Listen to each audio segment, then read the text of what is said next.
Good morning students, welcome to Hindi class.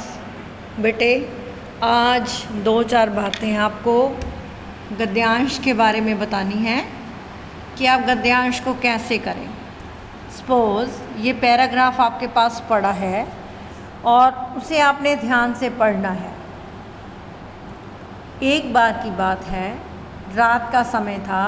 एक राहगीर राजमहल के पास से गुजरा। देखा सारे पहरेदार सो रहे हैं। उसके मन में उत्सुकता जागी कि महल कैसा होता है। डरते डरते वह महल में घुस गया। महल था भी बड़ा आलीशान। वहाँ कीमती सामान भरे पड़े थे।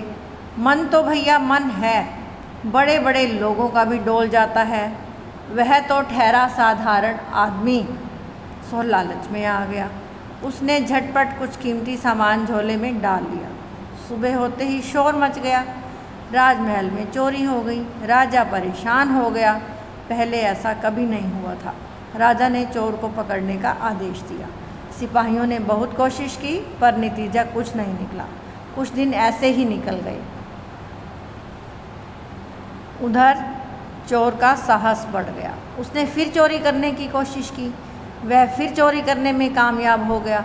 इस बार राजा बहुत बिगड़ने का मतलब है बहुत नाराज़ हुए। बहुत क्रोध दिखाया उन्होंने अपने सैनिकों को, सेनापति को, सेवकों को, रक्षकों को, पहरेदारों को। उन्होंने आदेश दिया चोर को जिंदा या मुर्दा पकड़कर हाजिर किया जाए। नगर कोतवाल बहुत परेशान हो गया। अब इसमें 3-4 मीनिंग्स ऐसे वर्ड्स ऐसे हैं बेटे जिनका मीनिंग हाजिर, कोतवाल, उत्सुकता, बहुत सारे वर्ड्स ऐसे हैं जिनके वर्ड मीनिंग्स आपको लेसन के एंड में दिए हुए हैं। ये तो मैं आपको चैप्टर में से लेके करवा रही हूँ, तो जब आपके पेपर में आएगा तो आपको चैप्टर तो शो नहीं होगा ना कहाँ से लिया गया। देखो यहाँ पर भी कुछ वर्ड हैं, उत्सुकता, आलीशान। अब इसमें से आपने 5 तो प्रश्न बनाने हैं इस पैराग्राफ में से। जैसे 2 क्वेश्चन मैं बना रही हूँ। राहगीर कहाँ से गुजरा? राजमहल के पास से, ठीक है। और राहगीर कहाँ घुस गया? महल में, ठीक है। और अब जब ये क्वेश्चन आएगा राहगीर कहाँ घुस गया, तो बच्चे पता है क्या करेंगे? देखिए 3rd लाइन, उसके मन में उत्सुकता जगी कि महल कैसा होता है। डरते डरते वह महल में घुस गया।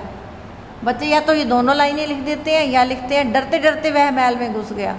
आपसे पूछा ही नहीं कि वो कैसा था, कैसा लग रहा था, उसको क्या महसूस हो रहा था। आपसे ये पूछा गया है कि राहगीर कहाँ घुस गया। आपको सिर्फ कहाँ का आंसर देना है, महल में घुस गया, बस। ठीक है, जितना प्रश्न पूछा जाए उतना आंसर दो। अब ये प्रश्न आ जाए, क्या राहगीर को डर लग रहा था, तो आप इसका आंसर दोगे हाँ।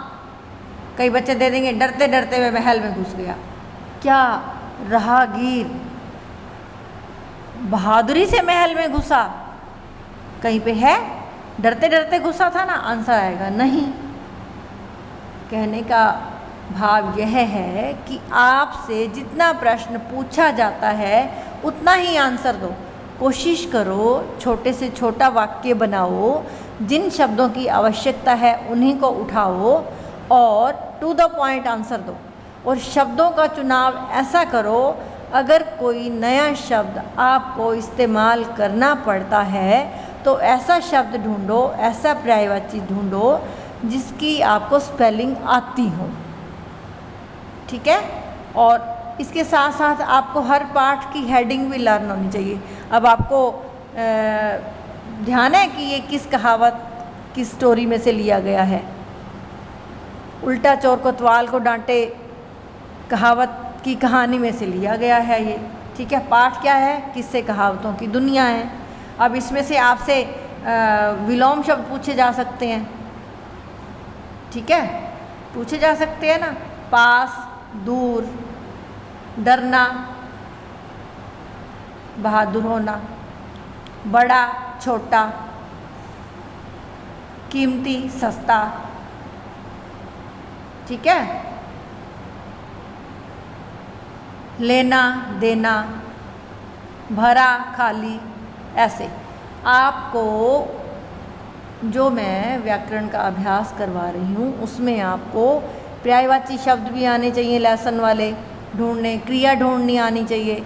अब आपने इस गद्यांश के 4 प्रश्न बनाने हैं, सारे के सारे संज्ञा शब्द छांटने हैं। प्रश्न नंबर 1, 4 प्रश्न बनाने हैं सिंपल से, और उनका सिंपल सा आंसर अपने, प्रश्न भी अपने आप बनाने हैं, उत्तर भी अपने आप इसमें से ढूंढने हैं। उसके बाद सारे संज्ञा शब्द छांटने हैं इस गद्यांश में से, और उसके बाद सारे सर्वनाम ढूंढने हैं। उसके बाद सारी क्रियाएं अंडरलाइन करनी है और विशेषण ढूंढने हैं।